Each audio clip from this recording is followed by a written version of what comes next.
Alrighty, well, good evening, everybody. Welcome into yet another episode of Three Up, Three Down. I'm excited to have a few different folks on here with us. Again, looking back at our 2021 season is our point of focus here in the middle of where we're at right now. And to do so, because 2021's been so different for all of us and has taken us, different times to kind of get back into the groove of things, we've really decided to go back to the World Series umpires, both from baseball here, and that's where we'll be at this week. I got a few individuals from the umpire crew on here this week.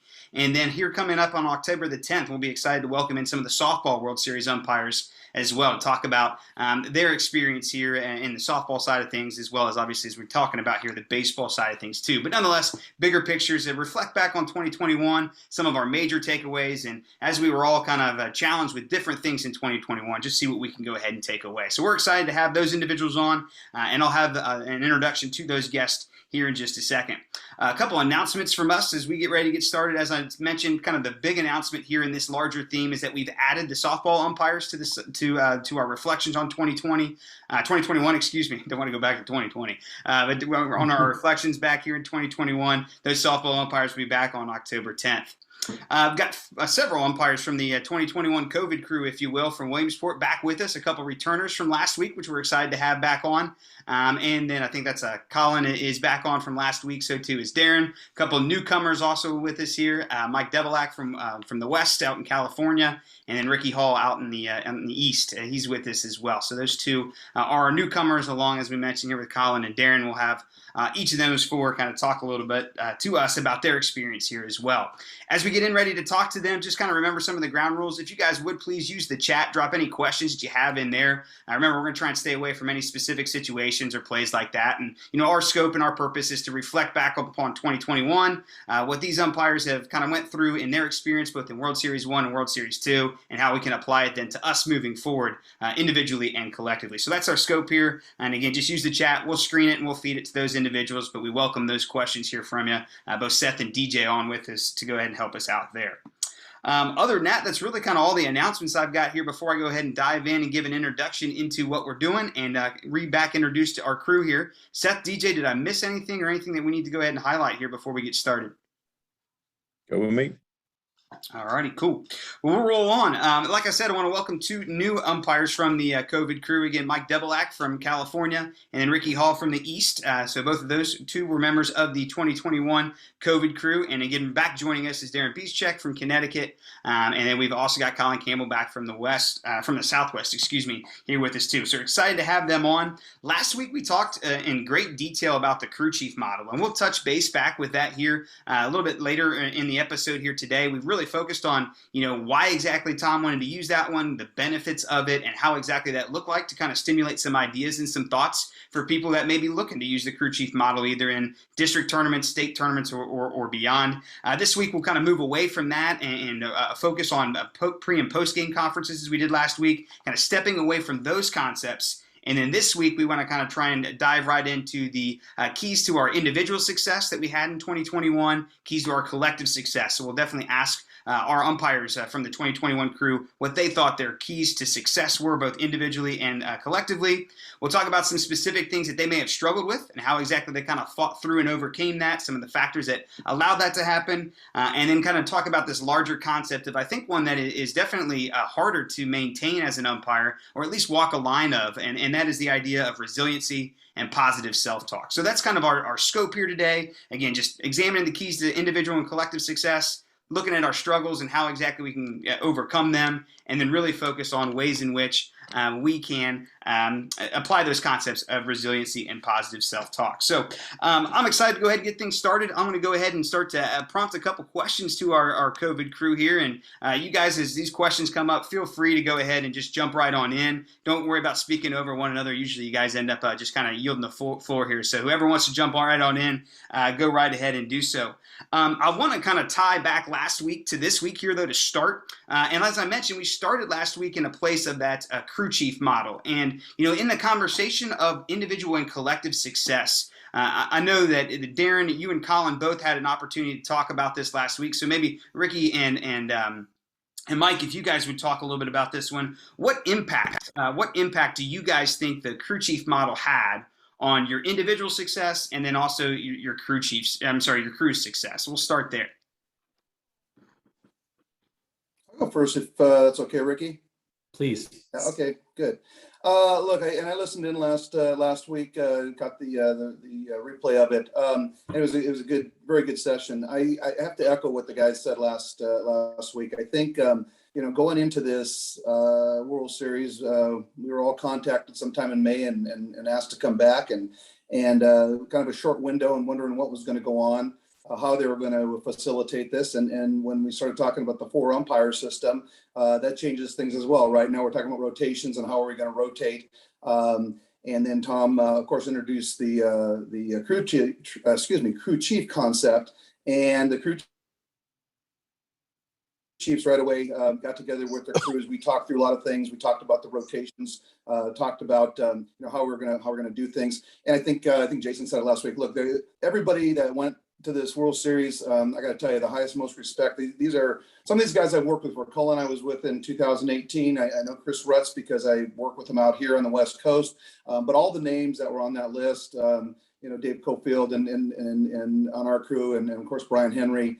And Ricky, I've heard of all these guys before, and I knew they were top-notch umpires. So it was going to be interesting to for me, anyways. We all got together. How is that all going to shake out? And I think it was said last week, and I can tell you from the minute we got together, even as a crew, the egos were checked in at the door. There was no big league in anybody. There was none of that. It was all we're one big group, and we really can all work together with it. So I think the crew chief concept was a great one, particularly as we went to the 4 umpire system. The crew chiefs did a wonderful job getting the groups together, talking through things, bouncing things back off of Tom. You got to remember, Tom, and he mentioned last week, Tom was missing his crew, right, his supervisor. So we really had to all jump in. Those crew chiefs really did a wonderful job getting it set up and filling in where they need to fill in, particularly in Volunteer Stadium. But I think everybody on the entire crew, all 12 umpires, really worked well together. At least that was my take. Ricky? Yeah, Mike, I think you said it really well there. And I think the crew chiefs themselves worked tirelessly, I think, to bring us together as a crew and utilize us in the best possible manner. But as Mike said, nobody who was a crew chief flaunted their crew, their chiefdom. It wasn't like they walked around, wearing some special number on their sleeve. Instead, they just led by example and really helped each of us become better umpires. And they were also open to suggestions and ideas from the crew.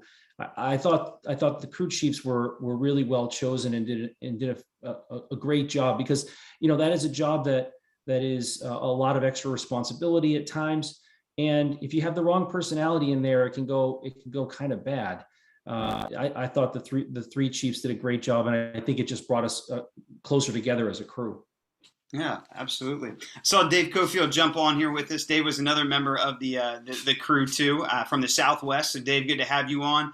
Dave, we were just trying to tie together last week to this week, and both Mike and Ricky were sharing, how they thought the crew chief model was essentially instrumental to, your all's collective success and your individual success. So I'm just asking for just a brief reflection on how you may have felt that the crew chief model was an integral part to your own individual success and your crew success. I think, I would echo what everyone said last week and what everyone has said today. I think what it did was it provided some structure for us. It provided a point of contact. We weren't all sitting in the locker room looking, at each other, wondering who was in charge or who's going to take the lead on something. That was pretty much laid out for us. So I think I appreciated the fact that I didn't have to wonder, who was going to be the one to talk to, if we needed to talk to Tom about something, whether it was regarding mechanics or where we had to be, game, protocol, whatever. There was somebody in charge of that. And so, I appreciated the fact that, that they did that. And I would echo what the other guys said. There were no egos in the locker room. There were I got to tell you, I really enjoyed the 11 other guys that we were with. And, everybody just went to have a good time. And there was no, mine's bigger than yours kind of thing going on there. It was, we enjoyed each other. And part of that, I think, was, the fact that we couldn't have any families there, and so we only had each other basically. So we hung out a lot more than I did with the crew a couple of years ago when I was there. So I think that also brought us closer together. And I know that might be a little bit off topic, but it was on my mind, and I wanted to say that. Yeah, for sure. Appreciate you guys sharing that. And again, you guys have just by the crew chief model, and Tom and I, we've definitely had conversations about crew chiefs and things like that, and using them. Definitely spurred some thought here for us in the Central Region moving forward about how to use them potentially during the tournaments. And I think probably not only is the structure really good for people to succeed, and that's one of the benefits of it. But as you guys mentioned too, I think one of the keys to it, and this is probably what makes every crew like even more special, is just the ability to kind of check your ego at the door, and how valuable that is. As big of a cliche as that is, whether you're working a district tournament or whatever it is, nobody wants to be around that guy or that umpire, if you will. So I think that's a huge compliment to the types of people that you guys had on that crew. And I know our softball crew, when we have them on the 10th, will probably reflect upon the same thing. But just really good feedback, I think, there for anyone considering ways in which to kind of elevate some folks within their districts, within their states, or potentially within their regions, to hold on to folks in positions of leadership. And, the more we can empower and afford opportunities to folks, I think the better. And that's exactly, I think, what we get out of the crew chief model. So, Stu, can I just add one more thing to that? Absolutely. Go right ahead. Yeah, so the other thing I thought was interesting is we stayed in the same crews for a couple of rotations, right? Everyone 2 plates, 2 third base, 2 second, 2 first. But we did have some situations where towards the end we were intermixed, or we had an umpire go down and somebody had to jump in. And I think the thing that all the crew chiefs did is they were all singing from the same song sheet. So when we had to plug and play somebody else somewhere else, or we had to move somebody out of rotation, I thought that went very smoothly, because we were all kind of on the same page. We are all running the same mechanic. We're all running the same, pretty much the same pre-games as I listened into them, and even the post game. So I thought that was pretty good on the crew chiefs' part to make sure that we were all kind of dialed in. Yeah. The other thing, Mike, that's an excellent point. The other thing that I noticed is we stayed together, as Mike mentioned, for a lot of the time. I also never really found any crew competition, right? It wasn't like our crew versus another crew, which can sometimes happen when you're strictly, create a crew that you work with for the whole tournament, or at least the vast majority of it. And so it's us against them, or our crew's better than this one, and that kind of thing. So I think the crew chiefs did a great job of setting the tone such that we were still a crew of 12, and we happened to work in crews of 4 that were led by a chief, but we were all still part of the same team. And I think that's a delicate balance you got to be careful about. It's a great one. I'm writing down that note right now, Ricky. Crews of 12. You're a crew of 12 within 4. That's a huge concept to know. That's a great point.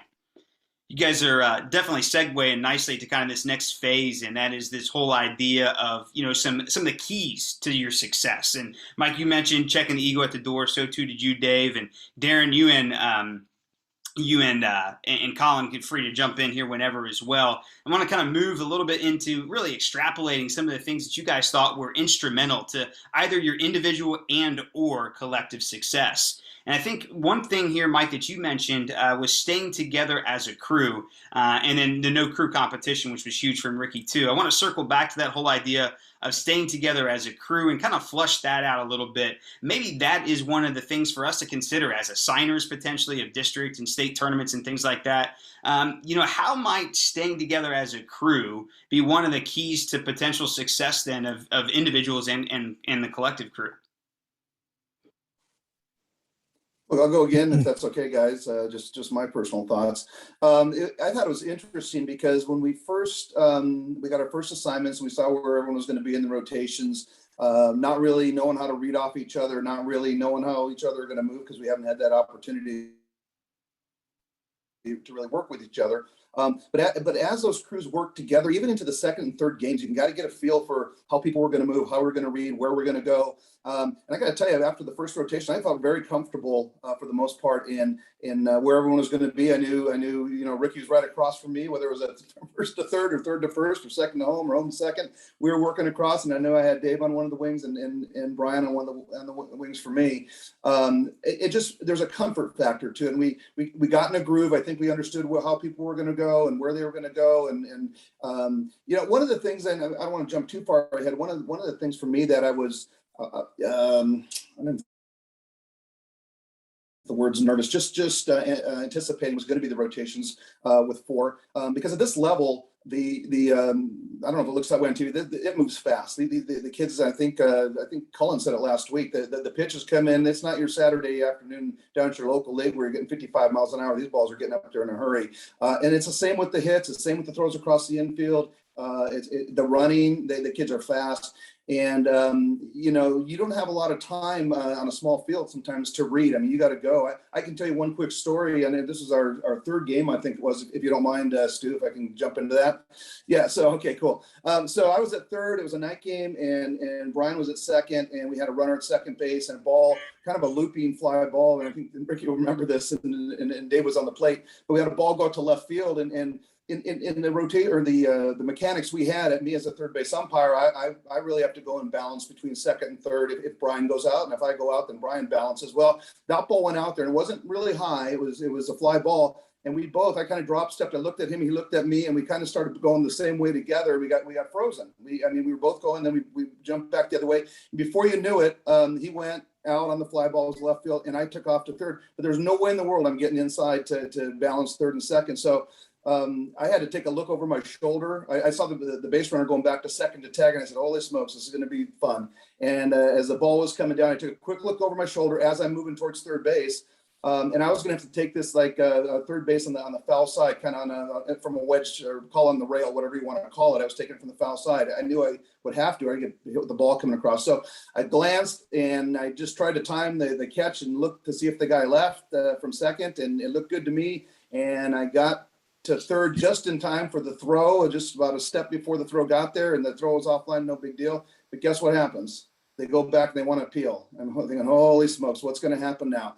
And I had to go with what I had. And all I had was my glance over the shoulder. And then I think they went to Dave, but that's not reviewable. So I think I got it right. I was never really able to verify that, but they couldn't appeal it. So we went with it and went with what we had. But afterwards we talked about it and how we could, better that in the future. And again, I think it's, the read part of it is huge. You have to be able to read and make a decision right away. Brian and I kind of froze each other. But the other part of it, we were talking, and Ricky was starting to move in because he could see what was happening. He was at first base, and he could actually see here's my dilemma. If that runner starts to go, and I'm a third baseline extended or second to third extended, and they go back to second with that, and that's my call because I'm supposed to balance that, I'm going to be making that call from 70 feet away on a straight line. So Ricky, to his credit, he was watching it and he was getting ready to go in case he had to. So these are things we didn't necessarily pregame, and we started to pregame more about it and learn about that. But I got to tell you, there's a minor league umpire friend of mine, Nate Diedrich, who uses the term crew saver. And when you're working 4-6, he calls it a crew saver. And whether you're in the play or not in the play, whether it's Dave or whether it's Ricky and Brian and I are working that play, somebody else can see it. It could be a ground ball. It could be a ground ball in the infield. And if you're the third base umpire, you got, move in a position where you can see a throw to first base. Maybe you can help the crew. And I guess we kind of learned from that too. And I guess everyone was working and you can't take any time off. You had to just keep working on it. So sorry I rambled on that, but that was one play I thought about that kind of blew up on us, but it worked out okay. But others were able to jump in and Ricky was ready to go. Dave had the plate and I think if it would have broke down, I think Ricky would have been there at second base to help me on the back end of that. Yeah, it's a good story. Yeah, it's a good story and a great example, like you said, of I think the chemistry that you end up building in the same crews. So that's a benefit of it, and then just that comfort factor relying on to be a crew saver and being able to step up in that role when called upon. So let's continue to flesh that out. Some keys to either individual or collective success. Anyone else want to take some of the things here, either before the tournament, during the tournament, some of the things that you found to really help you be successful on the diamond? Stu, I thought that and this is somewhat connected, I think, to the conversation last week. I thought that the pregame and postgame conferences were absolutely essential.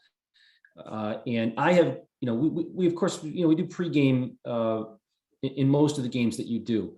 But when you're working with the quality of umpires that were here, I was really taken aback by the level of specificity and detail that the pregame conferences went through.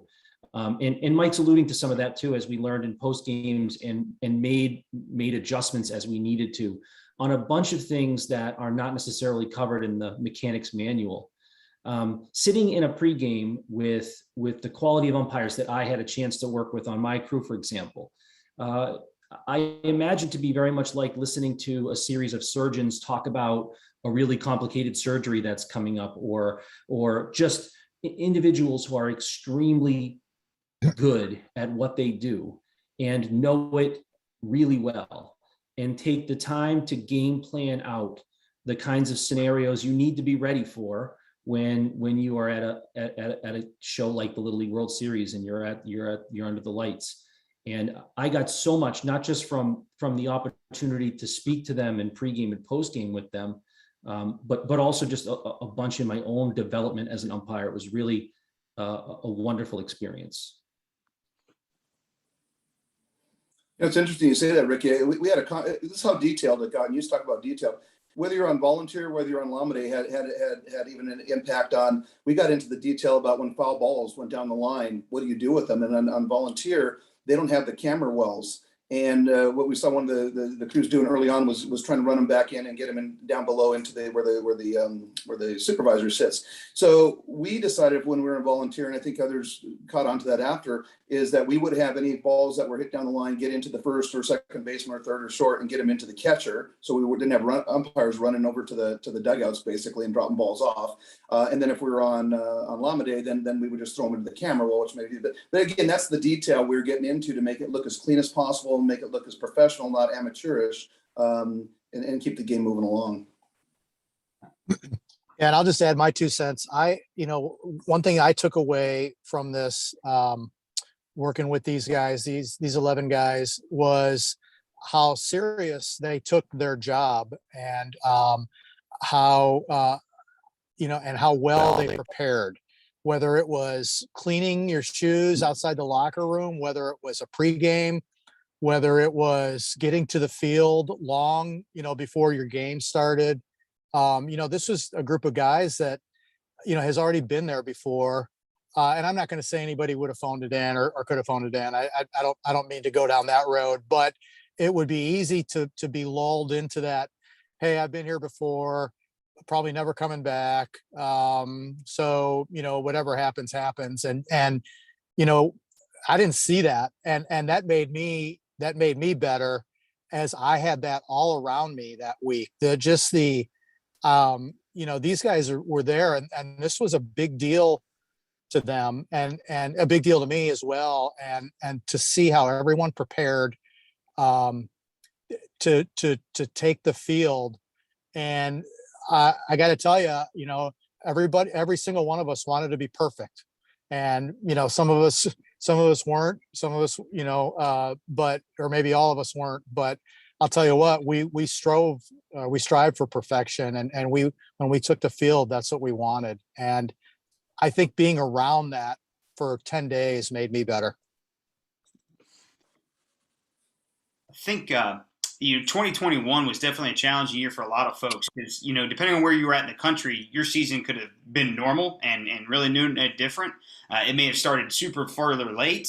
You may have had ebbs and flows to different types of restrictions in the season too. So I want to continue to talk about this idea of keys to success and just talking about your road to Williamsport and what exactly your 2021 looked like, because obviously in 2020 games were few and far between for a lot of folks. So, to get the call in May, to have to show up a few months later to do a tournament that had never been played in that type of capacity before, with an opportunity that no one else has really had before, that's a lot on the plate of a lot of people. So I kind of want to flush that out and just talk about your road from, the first phone call in May all the way to, when you guys arrived in mid to late August. What exactly did you guys do, or what did you find in yourself needing to do to prepare? And what are some things that you struggled with as we kind of tried to get reacclimated to baseball from 20 to 2021?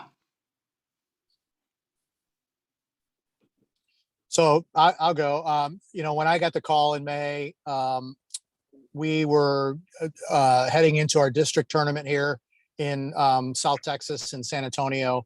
And so I ended up working, I think, every single night for 2 weeks straight for our major boys district tournament. it's a double elimination tournament, so it takes several days to complete. And then we hosted major boys sectionals as well. So I worked virtually every night for sectionals. And then I went up to Texas. Our Texas West tournament is up in Abilene.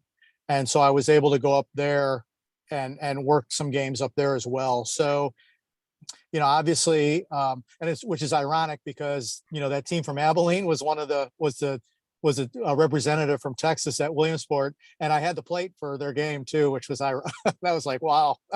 But anyway, you know, so that was what I did was, you know, just it was probably, I don't know, starting mid-June to mid-July. It was virtually every night for me during that time.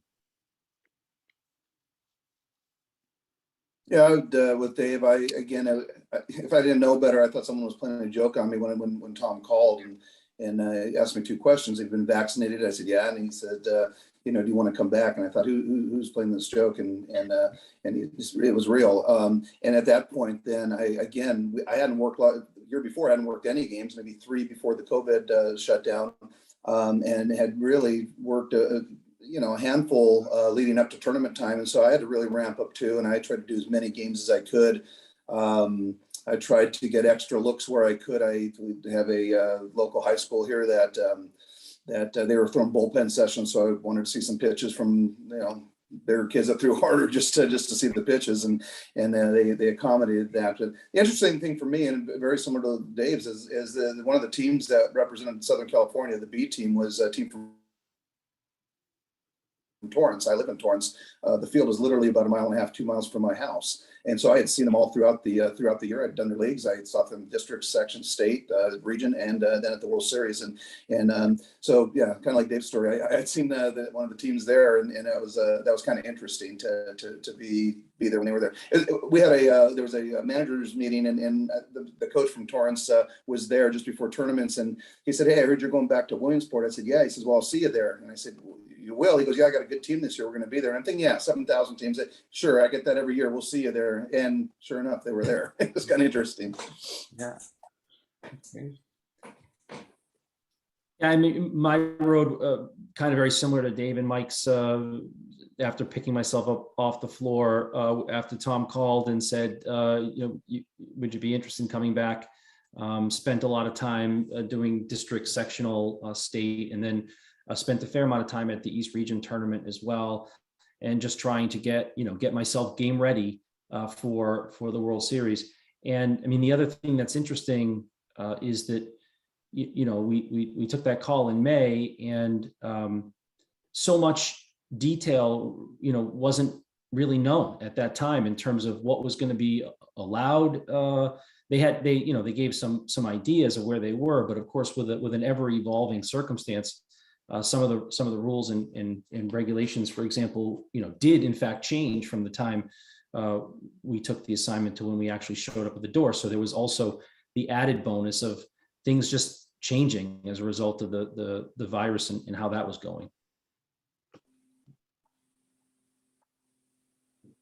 Going along and kind of continuing to go through here, some of the keys to success and whatnot. I think, you know, working games is probably one of the biggest things that all of us would have done to make sure we got ourselves some experience and things like that. But at the same time, you know, it's not necessarily quantity, although that is definitely a factor in the equation. It's also the quality of the reps that you're getting, whether it be better baseball, better pitching, as Mike, you mentioned, to see in the bullpens, or, you know, the mental process, I think, too. And Dave, you alluded to this, just the seriousness by which all 12 of the umpires at the World Series took the job in front of them. And that's not a light switch that you just turn on. So as we talk about that with the job in front of them in Williamsport, I think it's also probably important to note here, DJ and I often talk about this Lamedy mentality that, you know, obviously you guys kind of knew where you were headed. So to turn on that Lamedy switch, if you will, you know, right after you got the call was probably one of the biggest things that you had to do in order to get yourself right, you know, mentally and physically, even for the opportunity ahead of you in August. thinking back to that process and then even that time in August. So this can be at any point throughout your season, and then anything that you may have had during the World Series as well. Take us into that preparation and just some things that you found that you kind of maybe struggled with, that you were trying to fix up a little bit before getting into Williamsport, or even when you got into Williamsport, and maybe something that you struggled with or was challenging to you that you had to work through, and take us how, not only through like one of the specific things that you had to work on, but also then what exactly you did to get better at those through either out the preparation time or in Williamsport as well. One of the things I was again antsy about was the 4 umpire rotation. There's all kinds of variations to the way people do four umpire, and a district level, and depending on the level of expertise your crewmates have, depends on how the plate man wants to run it. And to me, what we were running was a little bit different than I've run before. And the one thing I didn't want to do was let the crew down and miss a rotation, because I think the other thing we all knew going into this was new. This hadn't been done before. The crew chief and the 4 umpire mechanics that we were going to run, and this could be a prelude for something down the road. Maybe it's we're transcending into something new, and we'll see 4 umpires all the time now. And hopefully, we did a job that was well enough, or thought well enough, that it could be done. I think the other part of it was bringing umpires back. I mean, there's been some discussion in the past. Do you bring umpires back, and how do you do that? And if you do, how do you mix it? And we were all coming back for a second time, so that was out of the. I mean, we don't have to worry about necessarily mixing in with any new umpires or bringing them into it. But I think the fact that we had been there before, the awe of being in Williamsport for the first time under the lights, we'd all been there. So I think that piece was kind of a given that doesn't mean you don't get nervous, you don't get butterflies. We all had them, we all knew, and we wanted to. We really wanted to succeed. We wanted this to be a success because this was a new opportunity for everybody. So having said that, I didn't want to mess everything up. And again, I mentioned the bullpen sessions. The other thing I did, and I probably looked like a knucklehead out in the field, I was going up to fields and standing at third base and imagining a ball was hit over the center fielder's head. Where was I going? Nobody on base. Now I got to run around second. And I was just running in and just trying to get where I had to be from second base, from first base, from the plate, just making sure I visually was running this through. And I got to tell you, you talk about kind of talking yourself through a game. I felt like I was, again, back in high school playing ball, because every time a situation came up, we had our pre-pitch signals, but I was in my head saying, okay, if it's hit to left field, down line, I know if I'm on third base, I know I'm going out, but if it's hit somewhere else and Brian goes out, what am I doing? Or if it's hit on the ground, what am I doing? Just running all these situations through my head, because I just wanted to take nothing for granted. And I don't want to leave anybody high and dry. I don't want to leave the crew high and dry. I wanted to do, the best I could do. So I spent probably, quite honestly, about 3 or 4 weeks, a couple times a week, going to the local field, and just trying to run those situations in my head and run the drill. So that was kind of my prep for it and how I wanted to see it through. Keep opening the door for the other ones to join in. Just some of the things maybe that you had to struggle with or work through as you were preparing to show up in Williamsport. And again, that can be in the months leading up to Williamsport, or as I mentioned, in Williamsport, just some of the things that either challenged you the most or something that you struggled with, and how exactly you went ahead and kind of found a plan through it.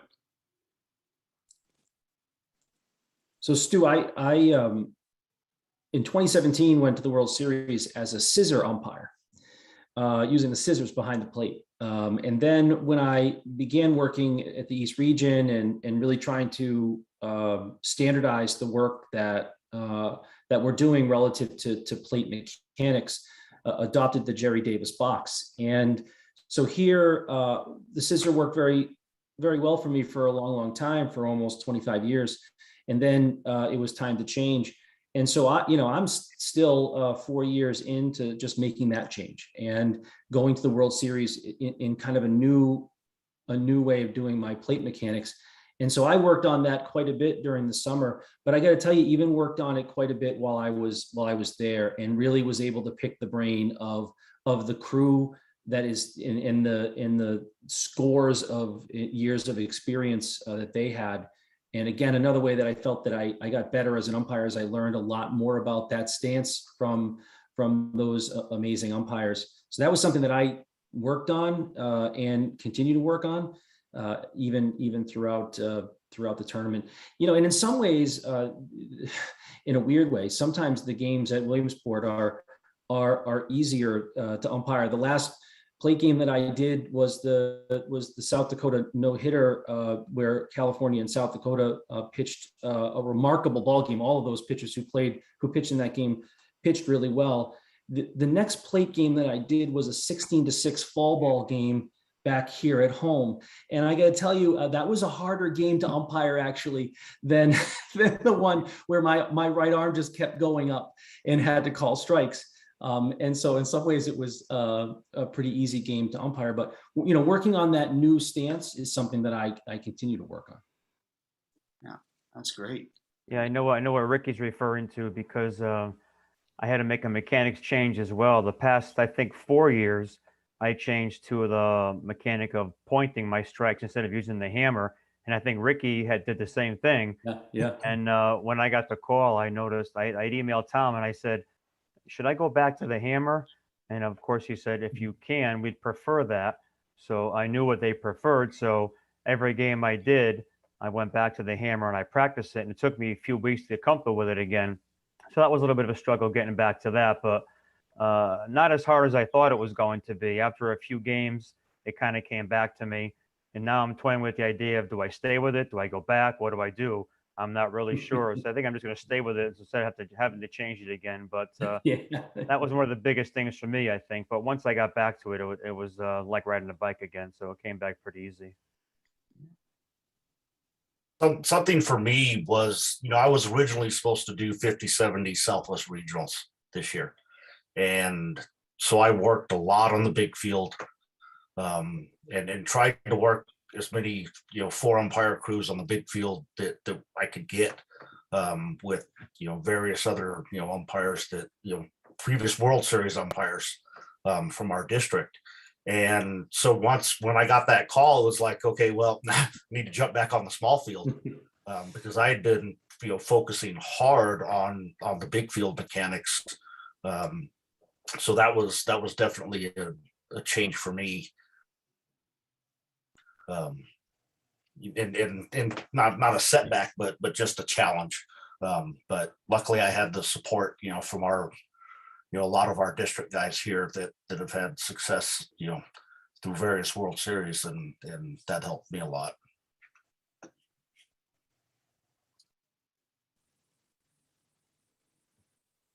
That's good stuff. I think, small little tweaks are definitely things that we all can probably attest to. Like everybody on this call can definitely, say, hey, this is what I worked on this season. And I think the mental awareness is a huge part of it. And just having a plan of getting reps in and things like that, and being aware of it, as you guys have mentioned, are definitely huge factors to success, and ultimately allow us to, handle some adversity in the midst of some high pressure situations, or preparing for that as well. So appreciate you guys sharing keys to success, and then, just some of the struggles that you guys had leading up to it. A couple last kind of things here to round out. We got a couple more conversations to have, and then we'll go ahead and wrap things up for us. I do want to give you guys an opportunity to kind of talk a little bit about any type of advice, words for encouragement for all of us that are aspiring to get to the World Series one day, or just advance up the ranks here, so to speak. So that's kind of the first part, and then Mike, I'm going to come back to you. I'll have you finish with talking about the number 91 here and what that meant to you. So before we get to Mike and that, just kind of anything that you guys want to offer to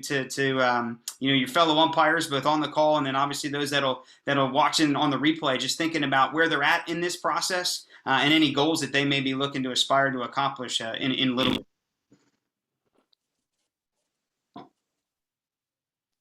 Well, I'll go again, I guess. So it was interesting. We talked about the dynamics of the group and all the umpires that came back this year. Like I said, I had the opportunity to work with a couple of them.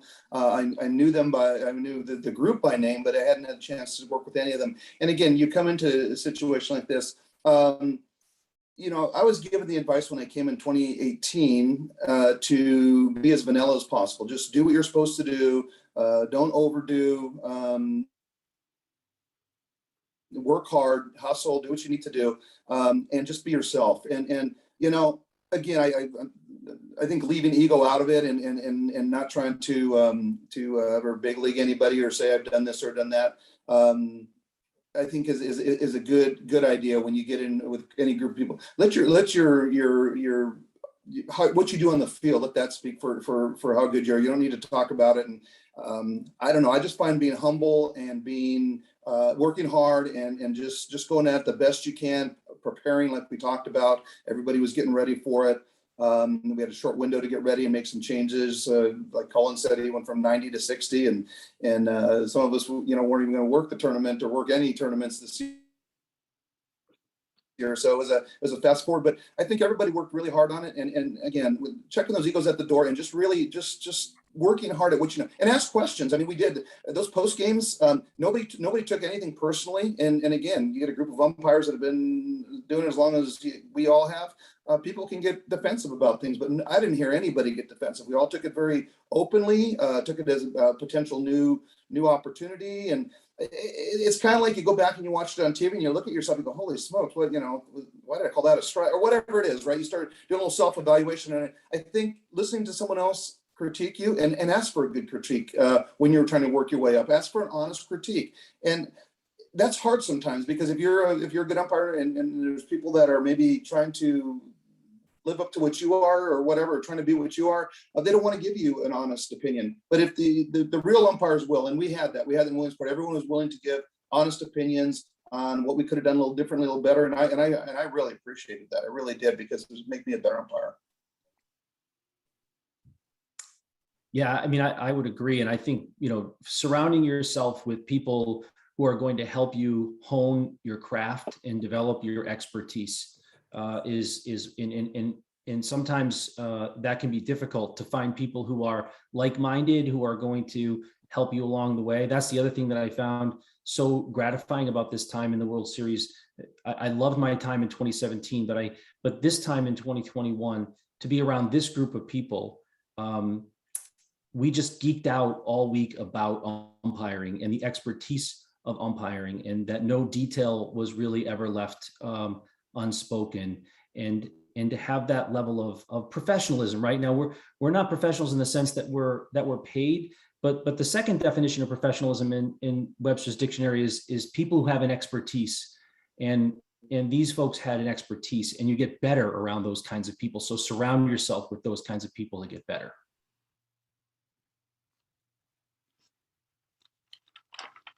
Not sure if Dave is still on here. I'm here. Sorry, I'm in and out. I'm sitting in my car in a parking lot, so I'm not on Wi-Fi, so I'm in and out. So I'm sorry about that. I would say I enjoyed just like everybody's comes from different, everybody has different backgrounds. Everybody did something different locally, like with their local league, regionally, their level of involvement. I think it's fascinating to talk to guys and see like how many other umpires, work in their leagues, how many umpires they can get to work their tournaments. That's something we struggle with big time down here. And it's just, I just like hearing everyone else's experiences across the country and what goes on in various parts of the country. So I appreciated that. I appreciated getting to know everyone and hearing, what they did back home with regards to Little League. Yeah, that's awesome. And it's definitely all things that definitely bring us together. One thing many of us have been able to do that have been fortunate to work regional or World Series tournaments is choose a number that we get to wear on our sleeves. And obviously, some of us choose the number that, maybe you and your wife's anniversary, the year that your child was born, or, the number that you may have wore when you were playing. But Mike, you've got a very interesting story about why you chose the number 91. And no offense, Mike, we know you weren't born in 1991. But if you could Far walk from it. yeah, if you could, I was a young buck then. I think I was about 3 or 4 years old. But if you could, talk through us about why 91, because I think it's a really interesting story and one definitely to kind of send us on our way home for. So, Mike, go ahead and share why you chose 91. Yeah, it's interesting. So the deal was this: when I was asked to or invited to come in 2018, the number I normally had worn for years is an old hockey and football number 11, and I actually that kind of from number 1, but I thought 1 just looked weird. So 11 was one I really liked. So when I originally, when they originally said numbers, but you can't pick 11 because that's been retired by Little League. I guess they had a young gentleman who had passed away. So 11 was out. And then the group I was with, we were kind of sharing what numbers do you guys want? And then I was thinking, okay, how about number 1? Well, one of the guys said, I'm from District 1 in Kentucky. I really want that number. Okay, fair enough. Maybe I'll go 27. Had a guy say 27 is, I don't know, my wife's anniversary or something. So 20, because I'm from District 27, California. I said, okay. So I started thinking. And so the deal was this. So that was in 2018. In 2017, which was almost 4 years ago, October 1st, 2017. I had my family, my wife, and the majority of my kids and their friends were at in Las Vegas. We were at the Route 91 Harvest Festival, and that was the festival on the final night where a gunman had opened fire on the crowd below. He was shooting from the 32nd floor of Mandalay Bay. And that night there were 58 people that were killed that night, and there were over 800 people that were hurt that night. And it's interesting because I was telling you, Stu, I went to a concert last night here in California. Jason Aldean, country guy. He was the act. He was the guy on stage when that whole thing started. And so I don't know. I guess to pay tribute to just to what happened that night, and just not forget that. I'll never forget it. I won't, because bullets were flying all over. None of my family was hurt. We thankfully got out. I run into people around. Actually, it was funny. A couple All-Stars ago, tournaments ago, I had a little sticker on the back of my car, and it said, Route 91 Survivor. And I've had people come up to me and say, "Hey, were you there?" And we were there too, kind of thing. And we had a friend that was lost, or we had a friend that got shot, or whatever it was. And so I don't know. I just wanted to kind of pay tribute to that whole group. Even last night, Jason Aldean said, I know we got a lot of Route 91 people out here. So I think everyone that was there had been affected by it. And it's just my way to pay tribute, I guess, lack of a better word. It'll be my number from here on out. Yeah, that is awesome. And one of the awesome things just about Little League in general is all of our stories. And Mike, that's a fantastic story, and one that I've heard a few times before, and definitely never get tired of hearing whatsoever. And then the same is true just listening to you guys talk about your experience. Listen to any umpire really talk about their experience in Little League and the relationships that they've had is always just something that I find very interesting. And Dave, you mentioned this as well, just listening to people's stories and the experiences that they've had. And at the end of the day, that's kind of the platform, I guess, by which 3 Up, 3 Down has allowed us to have kind of internationally here now, and even nationally as well. So I just appreciate all of you guys, and just want to say thank you here yet again to the members of the 2021 Little League Baseball World Series COVID crew. Mike Debelak on with us from the West, Rick Hall from the East, Dave Cofield from the Southwest, and both Darren, you and Colin joined us repeat again. And I appreciate you guys taking the time and being open and willing to share here,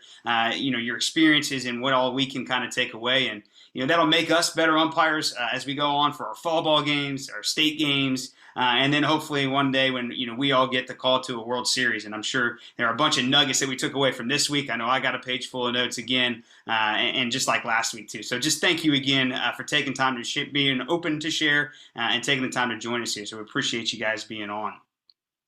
Thanks for having me, Stu. Thanks for having us, Stu. Yeah. Last thing I got, and we'll get ready to shut it down and just kind of post game it. We'll hang out and talk with anybody that wants to talk for a few minutes here afterwards. But just last minute reminders, next week will be the last week that we'll have the members of the Baseball World Series on with us. The 2021 Little League Baseball Umpires will be back with us again next week. Another round of them here to go through and flush out some of their experiences. And then the week after that, October the 10th, really excited to have the softball umpires on tap here with us as well. So we'll have those individuals here with us to share their experience, promote the softball side of things. And again, the next 2 weeks will be great for us to not only reflect upon 2021, but also then kind of think about what we can take away from not only what we've experienced in 2021, but what others have also experienced, and apply it then to getting better here as we all turn the page to 2022. Again, thank you to those individuals that were here tonight, not only to listen to the conversation, participate. Thanks to everybody that's listening on replay. And again, a huge thanks to the COVID crew. We'll see you guys next week on October the 3rd, same time, same place, 8 p.m. Eastern. We'll hang around and kick it around here in the post game. Other than that, everyone, have a great week. We'll see you next Sunday. Thanks, Stu. Yep. All right.